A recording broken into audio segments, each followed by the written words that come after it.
Hey everybody, I am back from my week off, and oh my god, I am still tired. Still tired. Hey everybody, welcome back. My name is Elvis, and you are watching Joan of Our House. This is my second week of June, and of my journey to watch 365 movies in 365 days. First movie that I saw was Jet Li's Fearless. I grew up with this movie and kind of misunderstood or didn't fully understand this movie. And from my perspective, I thought it was just Jet Li kicking ass, being this, being like betrayed at the end. And I remember thinking like, wow, what a tragedy. But I didn't know how deep it got. It's still pretty good. It's still pretty okay. I don't think it's probably not as popular as his other films or any other martial arts films in general. There's a certain kind of like aura, there's a certain kind of vibe to this movie. Let's read the synopsis from Letterboxd. Fearless. Mastering others is strength. Mastering yourself makes you fearless. Huo Yongjia became the first martial arts fighter in all of China at the turn of the 20th century. Huo faced personal tragedy but ultimately fought his way out of darkness, defining the true spirit of martial arts and also inspiring his nation. The son of a great fighter who didn't wish for his child to follow in his footsteps, Huo resolves to teaching himself how to fight and win. I grew up watching this movie, and it starts off with Huo and his smart cousin. There's obviously like the book nerd of the group of the two, and I remember thinking like, yeah, that's me, like as little kids, and even Lela had mentioned like, yeah, that's us. I was like, yeah, that is, and it's so cute seeing like a young Huo just trying to teach himself how to fight, ultimately becoming like a damn good fighter. This is all taking place at the beginning of the 20th century, so it's like 1880s, 1900s. This is something that I couldn't really understand.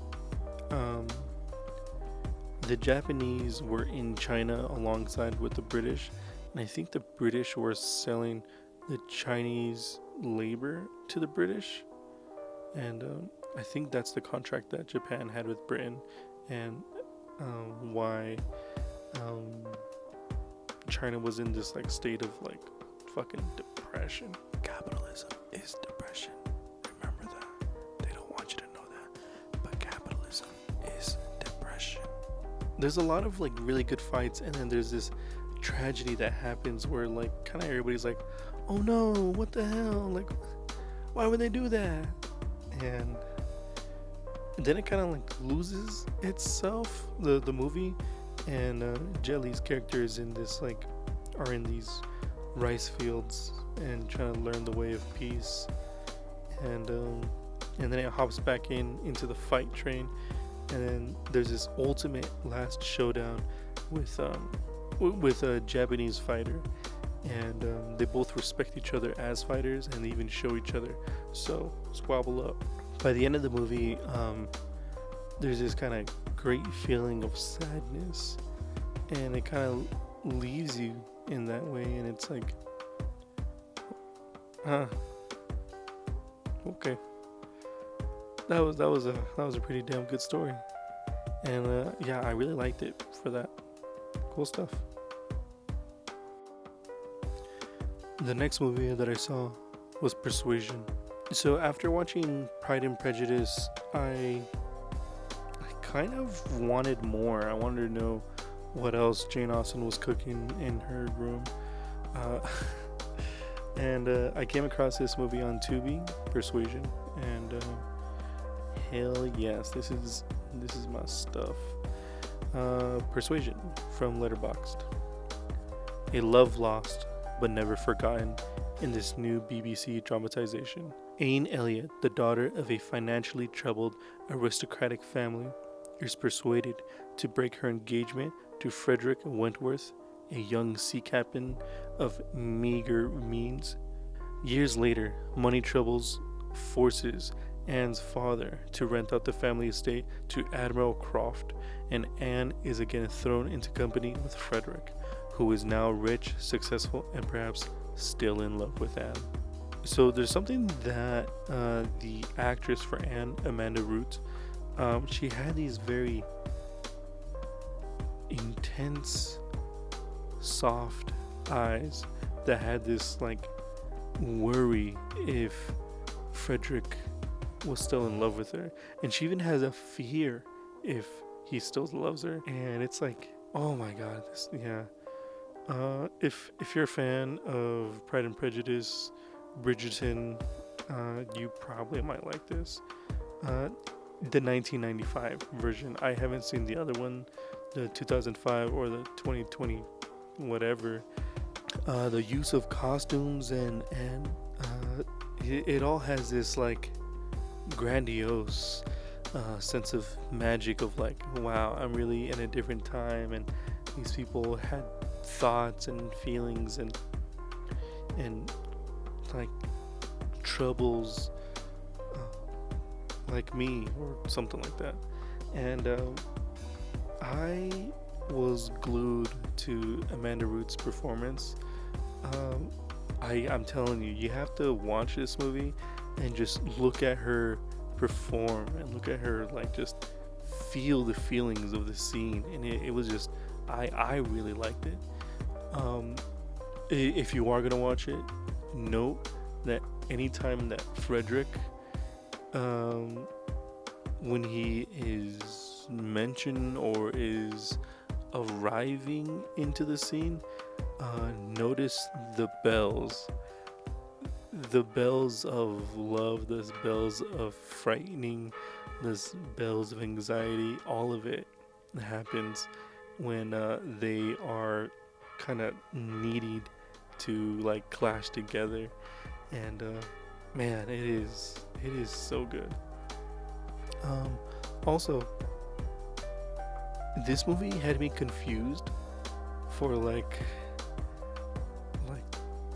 half the movie, maybe 3/4 of the movie, because I was like, does Frederick freaking love her or not? Like, make up your damn mind. Why is this guy acting kind of like a dickhead? Not in like the Mr. Darcy version, like legit kind of like a dickhead.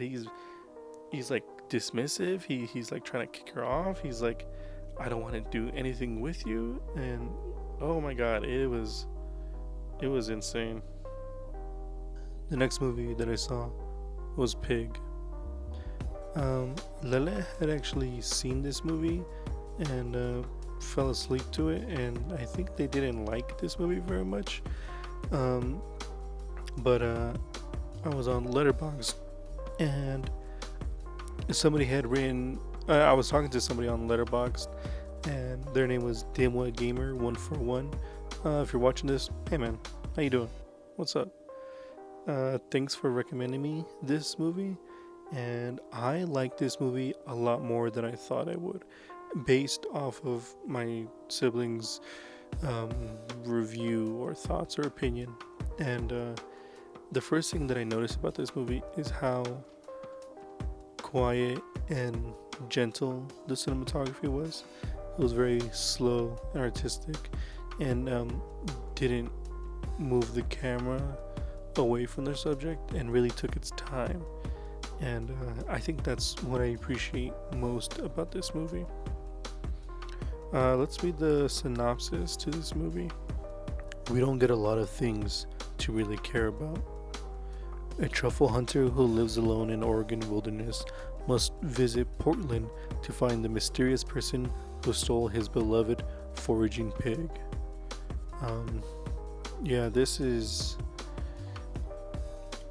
a very weird way, interesting way on how grief is kind of dealt with in their own way. And I remember when this movie came out, it was kind of like the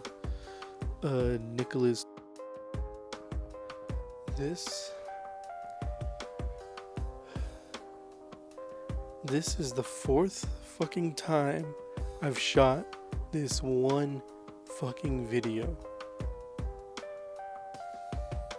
I'm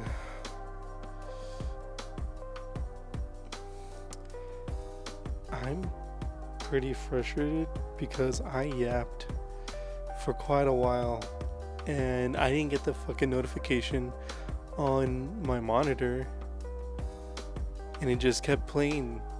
Fuck it, dude.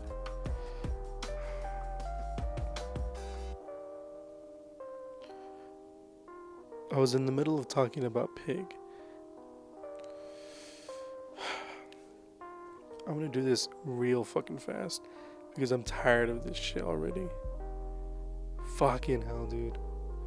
Imagine saying the same fucking speech fucking 4 times already. Fucking hell, dude. Pig. Nicolas Cage. It's alright. It's cool. It's very beautifully shot. There's this shot at the end of the movie when Nicolas Cage's character cries and he fucking falls to his knees. Immediately, the camera follows him to the fucking ground. It's a very good movie. It's beautifully shot. It's quiet. It's slow. It's not for everyone. Fuck. The next movie that I saw was Revelations. This is the synopsis to the movie from Letterboxd. With twisted faith, madness begins. A pastor who believes in divine revelations and a detective haunted by visions pursue a missing persons case, exposing their own demons in the process. I talked about this fucking 3 times already. This movie is pretty damn good. The story isn't like amazing or like mind-blowing in any sense, but it does the job. Just like any other Korean production, it knows how to pull at your heartstrings, and it knows how to make violent and grimy things the most dirtiest things you'll ever see. Korean productions have an amazing sense of cinematography, and in my video that I talked about how the cinematographer Byun Bong Sun is doing a damn good job in this movie. I'm a big fan of crimes or movies that involve crimes and the religious context. Kind of think about True Detective season 1 or 7 or I Saw the Devil. Anything within those lines of spirituality and crime. That's my shit. The next movie that I saw was See No Evil, Hear No Evil. This is the synopsis to See No Evil, Hear No Evil. Murder. The blind guy couldn't see it. The deaf guy couldn't hear it. Now they're both wanted for it. A murder takes place in the shop of David Lyons, a deaf man who fails to hear the gunshot being fired. Outside, a blind man, Wale Carew, hears the shot but cannot see the perpetrator. Both are arrested, but escape to form an unlikely partnership, being chased by both the law and the original killers. Can their pair work together to outwit them all? This movie is very fun to watch, and I really like the characters more than I liked the plot of the movie. I mean, it's pretty generic, or not generic, but it's pretty like it's generic. It's just there. You see what I'm saying? But I really like Gene Wilder's character and Richard Pryor's character. I like how both of them in the beginning struggle with their disabilities and even deny their own disability. There's a scene where Richard Pryor is insistent that he walks to wherever he needs to without any assistance. No walker, no helper, no guide, just kind of raw dogging it. Gene Wilder's character is confronted by this person who is over pronunciating every single word that they are saying for this deaf man, and Gene Wilder's like, You know I can hear you. There's a awful rumor out there saying that I don't know, that I can't hear, that I'm deaf. And the guy apologizes, and they're like, I can hear. The way these two characters just get along, and just yeah, they make an awesome pair, and the whole movie is probably surrounded for them. And yeah, it's fun just to watch them too. The next movie that I saw was Rear Window. Rear Window. It only takes one witness to spoil the perfect crime. A wheelchair-bound photographer spies on his neighbors from his apartment window and becomes convinced one of them has committed murder. I've only seen a few Alfred Hitchcock movies, and I've known about this movie for quite a while, with its like infamous shot where you can see the apartment complex on the glass, which is I think physically impossible to do. And I learned how they did it, and they had a projection on a white canvas blasted I think towards them, and they exposed correctly for it, and only the apartment windows were able to be seen through the glass. I think that's how they did it. I might be wrong. This movie was, obviously it's an older movie, and I know that there are people who probably won't find this interesting. I'm already boring myself. I know there are people who probably won't find this interesting because it is an older movie. But if you're feeling curious about like a really good movie or anything like that, watch this. Please don't pay attention on how old this movie is. Alfred Hitchcock is a master in this medium, and yeah, it is definitely worth a watch, even if it's not necessarily for you. I mean, even if you like movies in general, or like just a good story, Hitchcock is where it's at. Yeah, this movie's really fun. I mean, the entire movie takes place within his apartment. It doesn't go out. It doesn't go to the other side of the apartment complex. And I mean, you see other people and other characters go to that other side, and you really do feel like the character watching another person from inside.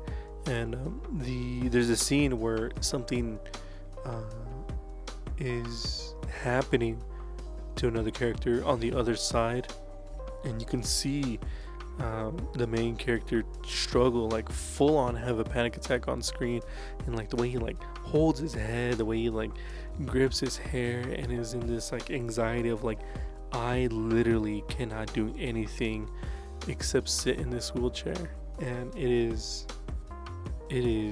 a new kind of thrill that I don't think I've ever experienced from any other movie. This was very good to watch. The next movie that I saw was Crazy Stupid Love.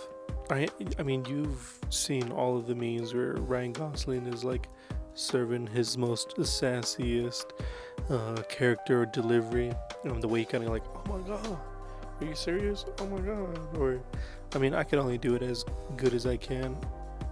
Yeah, I saw that this movie was leaving Netflix, and I decided to watch it. I wasn't necessarily too interested in the movie, but I was like, fuck it, let's just do it. Crazy Stupid Love. This is crazy. This is stupid. This is love.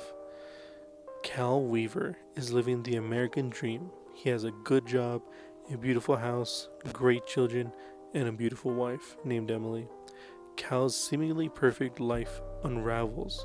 However, when he learns that Emily has been unfaithful and wants a divorce, over 40 and suddenly single, Cal is adrift in the fickle world of dating.